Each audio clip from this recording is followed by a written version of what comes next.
അസ്സാം വലൈക്കും dear friends. ഇന്നത്തെ നമ്മുടെ സ്പെഷ്യൽ നിങ്ങൾ ആരും ഇതുവരെയും ട്രൈ ചെയ്ത് നോക്കിയിട്ടില്ലാത്ത ഒരു അടിപൊളി വെറൈറ്റി റെസിപ്പിയാണ്. നമ്മുടെ ഈ വീഡിയോ കണ്ടുകൊണ്ടിരിക്കുന്ന സമയത്ത് നിങ്ങൾക്ക് ഇഷ്ടപ്പെടുകയാണെങ്കിൽ ഒന്ന് ലൈക്ക് ചെയ്തേക്കണേ. അതുപോലെ തന്നെ നമ്മുടെ ഈ ചാനൽ ആദ്യമായിട്ട് കാണുന്നവരും ഇതുവരെയും സബ്സ്ക്രൈബ് ചെയ്യാത്തവരും പ്ലീസ് ഒന്ന് സബ്സ്ക്രൈബ് ചെയ്തേക്കണേ. ഞാനിടുന്ന വീഡിയോസ് ഉടനടി കിട്ടുന്നതിനായി സബ്സ്ക്രൈബ് ബട്ടന്റെ തൊട്ടടുത്ത് കാണുന്ന ബെല്ലൈക്കൺ കൂടി ക്ലിക്ക് ചെയ്തിട്ട് ഓൾ എന്ന ഓപ്ഷൻ എനേബിൾ ചെയ്യാനും മറക്കല്ലേ. ആദ്യം തന്നെ നമുക്ക് ഇതിനായിട്ട് വേണ്ടത് കുറച്ച് ചെറുപയറാണ്. ഞാനിപ്പോൾ കുറച്ച് ചെറുപയർ എടുത്തിട്ടുണ്ട്. നമുക്ക് വേണ്ടത് അരക്കപ്പ് ചെറുപയറാണ്. ബൗളിലേക്ക് 250 ml കപ്പിന് അരക്കപ്പ് ചെറുപയർ ഇട്ട് കൊടുക്കാം. ഇപ്പൊ ഞാൻ 250 ml കപ്പിന് അരക്കപ്പ് ചെറുപയറാണ് എടുത്തിട്ടുള്ളത്. കഴുകി വൃത്തിയാക്കി എടുത്ത പയർ കുക്കറിലിട്ടതിന് ശേഷം 1 കപ്പ് മുതൽ 1.25 കപ്പ് വരെ വെള്ളം ഒഴിച്ചു കൊടുക്കാവുന്നതാണ്. നമ്മൾ എടുക്കുന്ന ഓരോ ചെറുപയറിനും വേവിന് വ്യത്യാസം ഉണ്ടാവും. അപ്പൊ അതിനനുസരിച്ച് വേണം വെള്ളം ഒഴിച്ചു കൊടുക്കാനായിട്ട്. 250 ml കപ്പിന് 1 കപ്പ് വെള്ളം ഒഴിച്ചു കൊടുക്കുക. എന്നിട്ട് ഒരു വിസിൽ കേൾക്കുന്നവരെ ഒന്ന് വേവിച്ചെടുക്കുക. നോക്കിയിട്ട് ഈ പയർ വെന്തിട്ടില്ല എന്നുണ്ടെങ്കിൽ വീണ്ടും 1/4 കപ്പ് വെള്ളം ഒഴിച്ച് 1-2 വിസിൽ കേൾക്കുന്നവരെ വേവിച്ചെടുത്താൽ മതിയാകും. കറക്റ്റ് പാകത്തിലുള്ള വേവായി കിട്ടും. ഒരുപാട് അങ്ങ് വെന്ത് കുഴഞ്ഞു പോകരുത്. എന്നാൽ അത്യാവശ്യം വേവുകയും വേണം. നമ്മളിത് കുതിർത്തെടുക്കുന്ന പയറാണെന്നുണ്ടെങ്കിൽ ഇതിലേക്ക് 1/2 കപ്പ് വെള്ളം ഒഴിച്ചു കൊടുത്താൽ മതിയാകും. നമ്മൾ ഏത് കപ്പിലാണോ പയർ അളന്നെടുത്തിട്ടുള്ളത് ആ അളവ് കപ്പിൽ തന്നെയാണ് 1/2 കപ്പ് വെള്ളം ഒഴിച്ച് ഒരു വിസിൽ കേൾക്കുന്നത് വരെ വേവിച്ചെടുത്താൽ മതിയാകും. കറക്റ്റ് പാകത്തിന് വെന്ത് കിട്ടും. അപ്പൊ എങ്ങനെയാണോ നിങ്ങൾക്ക് ചെയ്യാൻ താല്പര്യമുള്ളത് അതുപോലെ ചെയ്തെടുക്കുക. ഞാൻ 1/2 കപ്പ് ചെറുപയർ വേവിച്ചെടുത്തിട്ടുണ്ട്. എനിക്കിപ്പം 1 കപ്പ് വെള്ളത്തിന്റെ ആവശ്യമേ വന്നിട്ടുള്ളൂ. അതാ ഈ ഒരു രീതിക്ക് വേണം വേവിച്ചെടുക്കാനായിട്ട്. ഒരു 3 വിസിലൊക്കെ കേട്ടപ്പോൾ ഇതാ വെന്ത് കിട്ടിയിട്ടുണ്ട്. ഒരുപാട് അങ്ങ് വെന്ത് കുഴഞ്ഞു പോവാതെ ഈ ഒരു രീതിക്ക് വേവിച്ച് ഡ്രൈ ആക്കി എടുക്കുക. ശർക്കരപ്പാനി ഉരുക്കിയെടുക്കുന്നതിന് വേണ്ടിയിട്ട് ഒരു പാനിലേക്ക് 250 ml കപ്പിന് 1 കപ്പ് ശർക്കര ഇട്ട് കൊടുക്കാം. ഞാനിപ്പോൾ പൊടിച്ചെടുത്ത ശർക്കരയാണ് 1 കപ്പ് എടുത്തിട്ടുള്ളത്. ഇത് അത്യാവശ്യം നോർമൽ മധുരമാണ്. നല്ല മധുരം കുറച്ചും കൂടെ കൂടുതൽ വേണമെന്നുള്ളവർക്ക് 1/4 കപ്പ് ശർക്കരയും കൂടി പൊടിച്ചതെടുക്കുക.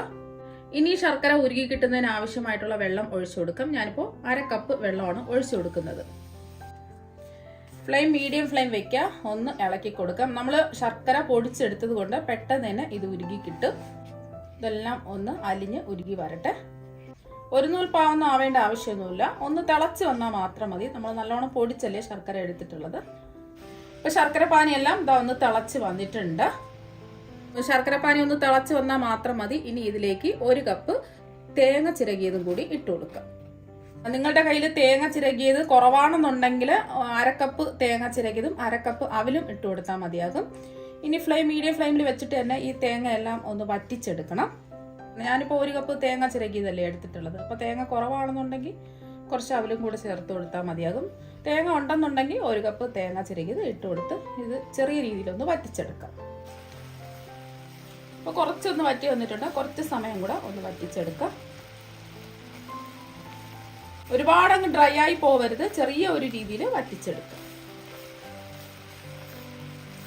അപ്പൊ നമ്മൾ ശർക്കരപ്പാനി ഉരുക്കിയെടുക്കുന്ന സമയത്ത് കല്ലും മണ്ണും ഉണ്ടെങ്കിൽ അരിച്ചിട്ട് വേണം ഇതിലേക്ക് ഒഴിച്ചിട്ട് ഇതുപോലെ ചെയ്തെടുക്കാനായിട്ട്. അപ്പൊ ഞാനെടുത്ത ശർക്കരയിൽ കല്ലും മണ്ണും പൊടിയൊന്നും ഇല്ലാത്തത് കൊണ്ടാണ് നേരിട്ടിങ്ങനെ തേങ്ങ ഇട്ട് കൊടുത്തിട്ടുള്ളത്. ഇപ്പോൾ 2 മിനിറ്റ് കഴിഞ്ഞപ്പോൾ കണ്ടില്ല കുറച്ചൊന്ന് വറ്റി വന്നിട്ടുണ്ട്. ഒരുപാട് അങ്ങ് ഡ്രൈ ആവരുത്. ഇതുപോലെ ചെറിയ രീതിയിൽ ഒന്ന് വറ്റി വരുമ്പോൾ ഇനി നമ്മൾ വേവിച്ചെടുത്ത് വെച്ച പയറ് മുഴുവനും അങ്ങിട്ട് കൊടുക്കാം. ഒന്ന് എല്ലാം കൂടിയിട്ട് ഇളക്കി യോജിപ്പിച്ചെടുക്കാം.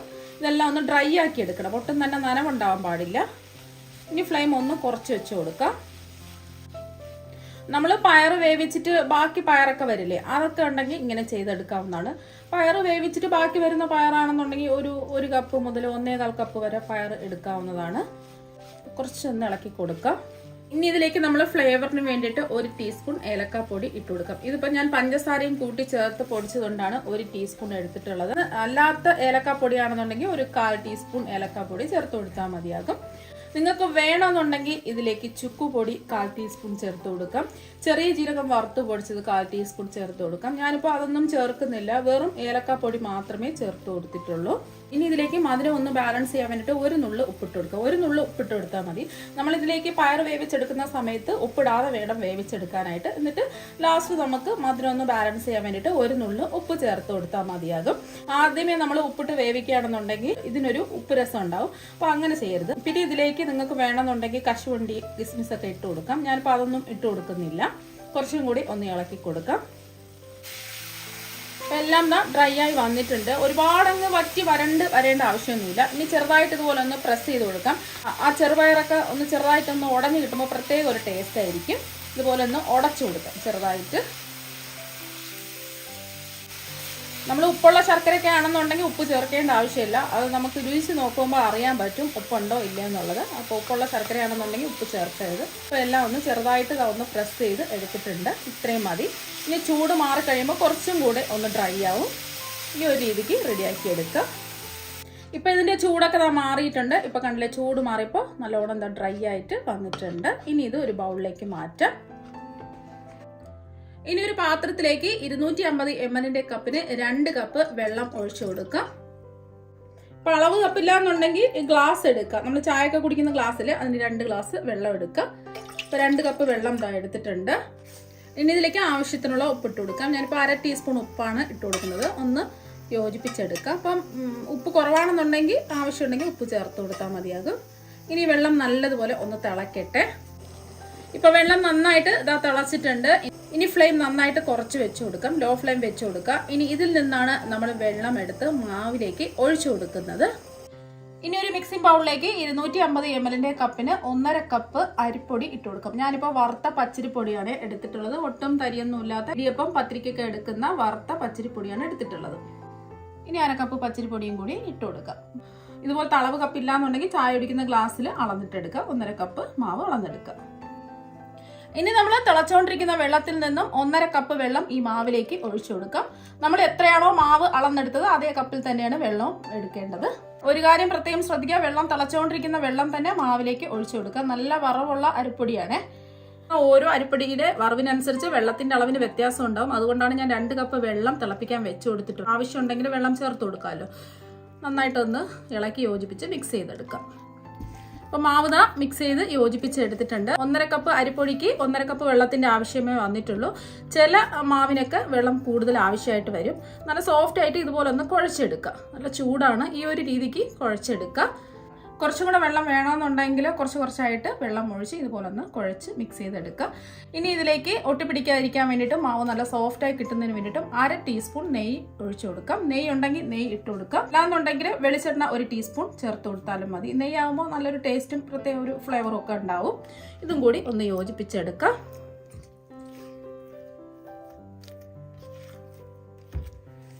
നെയ്യും കൂടെ ചേർത്ത് കൊടുത്ത് നല്ലോണം ഒന്ന് മിക്സ് ചെയ്ത് യോജിപ്പിച്ച് എടുത്തിട്ടുണ്ട്. ഈ ഒരു രീതിക്ക് വേണം മാവ് തയ്യാറാക്കി എടുക്കാനായിട്ട്. ഇപ്പം മാവ് നല്ല ചൂടാണ്. ഈ ഒരു രീതിക്ക് മാവ് തയ്യാറാക്കി എടുക്കുക. ഇപ്പം മാവ് ചൂടായതുകൊണ്ട് കുറച്ച് സമയം മൂടി വെച്ച് ഒന്ന് റെസ്റ്റ് ചെയ്യാൻ വെക്കാം. ഇപ്പം നമ്മൾ മാവ് മൂടി വെച്ചിട്ട് ഒരു 5 മിനിറ്റ് ഒക്കെ കഴിഞ്ഞിട്ടുണ്ട്. അപ്പം അതിൻ്റെ ചൂടൊക്കെ ചെറുതായിട്ടൊന്ന് മാറിയിട്ടുണ്ട്. അപ്പം ചെറിയ ചൂടോട് കൂടി തന്നെ ഒന്നും കൂടി സോഫ്റ്റായിട്ട് ഈ മാവ് ഒന്ന് കുഴച്ചെടുക്കാം. അപ്പോൾ മാവ് നല്ലോണം സോഫ്റ്റാക്കി കുഴച്ചെടുത്തിട്ടുണ്ട്. ഈ ഒരു രീതിക്ക് കുഴച്ചെടുക്കാം. അപ്പം നമ്മൾ കുഴച്ചെടുത്ത മാവിൽ നിന്നും കുറച്ച് മാവെടുക്കാം.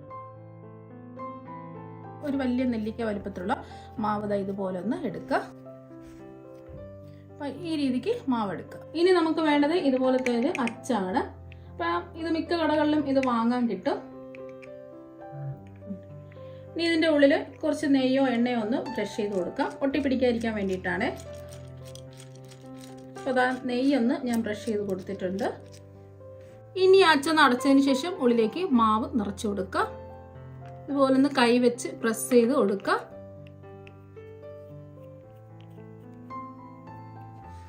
അപ്പോൾ ഇതുപോലെ കൈ വെച്ച് ഒന്ന് പ്രസ് ചെയ്ത് ഒരു ഹോൾ ഇട്ട് കൊടുത്തിട്ടുണ്ട്. ഉള്ളിലേക്ക് നമ്മൾ തയ്യാറാക്കി വെച്ച ഫില്ലിങ് ഒന്ന് ഉരുട്ടി ഇതിൻ്റെ ഉള്ളിലേക്ക് ഒന്ന് പ്രസ് ചെയ്ത് വെച്ച് കൊടുക്കുക. അപ്പോൾ എത്രയാണോ വേണ്ടത് ഇതിൽ കൊള്ളുന്ന അത്രയും വെച്ച് കൊടുക്കുക. ഇതുപോലെ കൈ വെച്ച് ഒന്ന് പ്രസ് ചെയ്ത് കൊടുക്കുക.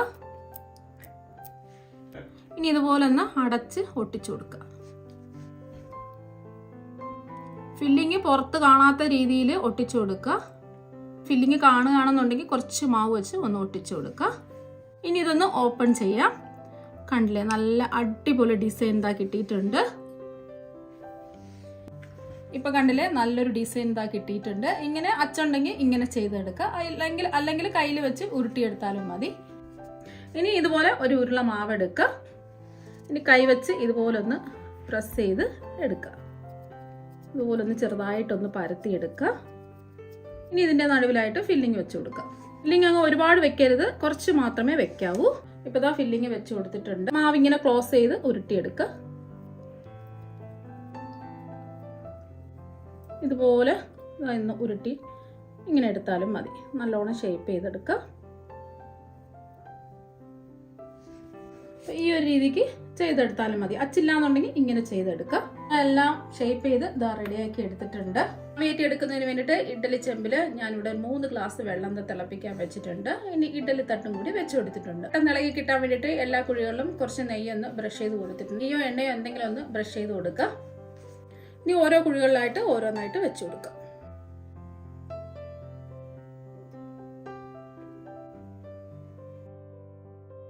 ഇനി മീഡിയം ടു ഹൈ ഫ്ലെയിം വെച്ച് കൊടുക്കുക. ഇനി മൂടി വെച്ച് ഒരു 10 മിനിറ്റ് ഇതൊന്ന് ആവിയേറ്റി എടുക്കുക. ഇപ്പൊ ഇത് ആവിയേറ്റാൻ വെച്ചിട്ട് ഒരു 10 മിനിറ്റ് ആയി. ഇനി നമുക്ക് തുറന്നു നോക്കാം. നല്ലോണം വെന്ത് കിട്ടിയിട്ടുണ്ട്. ഒരുപാട് സമയമൊന്നുമില്ല, എല്ലാം നമ്മൾ വേവിച്ചെടുത്തിട്ടുള്ളതല്ലേ. ഇനി ഇത് ഫ്ലെയിം ഓഫാക്കി കുറച്ചൊന്ന് ചൂട് മാറിയിട്ട് വേണം എടുക്കാനായിട്ട്. നിങ്ങൾക്ക് വേണമെന്നുണ്ടെങ്കിൽ സ്റ്റീമറിന്റെ തട്ടുണ്ടല്ലോ, അതിൽ നിരത്തി ഒരുമിച്ച് വെച്ച് കൊടുത്ത് ആവിയേറ്റി എടുത്താലും മതി. ഇത് ചെറുതായിട്ടൊന്ന് ഇതിന്റെ ചൂട് മാറട്ടെ. ഇപ്പൊ നമ്മുടെ പലഹാരം എല്ലാം ഇഡ്ഡലി ചെമ്പിൽ നിന്നും ഇതാ പുറത്തെടുത്ത് വെച്ചിട്ടുണ്ട്. ചെറുതായിട്ട് ചൂട് മാറിയിട്ട് വേണം എടുക്കാനായിട്ട്. ഇപ്പൊ കണ്ടില്ലേ, കാണാൻ തന്നെ നല്ല അടിപൊളിയായിട്ടിരിപ്പുണ്ട്. കഴിക്കാനും അതുപോലെ നല്ല ടേസ്റ്റ്. ഇനി ഇതിൽ നിന്നും ഒരെണ്ണം എടുത്ത് കാണിച്ചു തരാം. ഇപ്പൊ കണ്ടില്ലേ, നല്ല സോഫ്റ്റ് ആയിട്ടാണ് ഇരിക്കുന്നത്. ഇപ്പൊ കാണാൻ തന്നെ നല്ലൊരു ഭംഗിയാണ്. നല്ല ഡിസൈൻ ഒക്കെ വന്നിട്ട് കുട്ടികളൊക്കെ അറിയാതെ ഇത് കാണുമ്പോൾ കഴിച്ചു പോകും. അപ്പൊ ടേസ്റ്റും അടിപൊളിയാണ്. ഹെൽത്തി ആയിട്ടുള്ള ഒരു പലഹാരമാണ്. വെറുതെ കഴിക്കാനും നല്ല ടേസ്റ്റാണ്. ചായ പലഹാരമായിട്ട് കഴിക്കാനും നല്ല ടേസ്റ്റാണ്. നല്ല സോഫ്റ്റ് ആയിട്ടാണ് ഇരിക്കുന്നത്. ഇത് നമ്മൾ ഷേപ്പ് ഒന്നും ചെയ്യാതെ സാധാരണ കയ്യിൽ വെച്ച് ഉരുട്ടി ഫില്ലിങ് നിറച്ചിട്ട് എടുത്തിട്ടുള്ളതാണ്. ഇതും നല്ല സോഫ്റ്റ് ആയിട്ടാണ് ഇരിക്കുന്നത്. കണ്ടില്ലേ? അപ്പൊ നിങ്ങൾക്ക് ഈ അച്ചൊന്നും ഇല്ലെന്നുണ്ടെങ്കിൽ ഇതുപോലെ ചെയ്തെടുത്താൽ മതിയാവും. നല്ല സോഫ്റ്റ് ആയിട്ടാണ് ഇരിക്കുന്നത്. ഇനി ഇതൊന്ന് മുറിച്ചും കൂടി കാണിച്ചു തരാം. കണ്ടില്ലേ, അകത്ത് ഫില്ലിംഗ് ഒക്കെ വന്നിട്ട് അടിപൊളിയായിട്ട് ഇരിപ്പുണ്ട്. ഇത് നമ്മൾ ഷേപ്പ് ഒന്നും ചെയ്യാതെ ആവിയിൽ വേവിച്ചെടുത്തിട്ടുള്ളതാണ്. രണ്ടും നല്ല അടിപൊളിയാണ്. ഒന്ന് ഷേപ്പ് ഒക്കെ ചെയ്തെടുത്തുന്നേ ഉള്ളൂ. ടേസ്റ്റ് ഒക്കെ ഒരുപോലെ തന്നെയാണ്. നല്ല സോഫ്റ്റും ആണ്. അപ്പൊ നിങ്ങൾ എല്ലാവരും ഇതുപോലെ ഒരു പ്രാവശ്യം ഒന്ന് ട്രൈ ചെയ്ത് നോക്കുക. തീർച്ചയായും നിങ്ങൾക്ക് എല്ലാവർക്കും ഒരുപാട് ഇഷ്ടമാകും. അപ്പോൾ നമുക്ക് മറ്റൊരു വെറൈറ്റി വീഡിയോ ആയിട്ട് വീണ്ടും കാണാം. താങ്ക്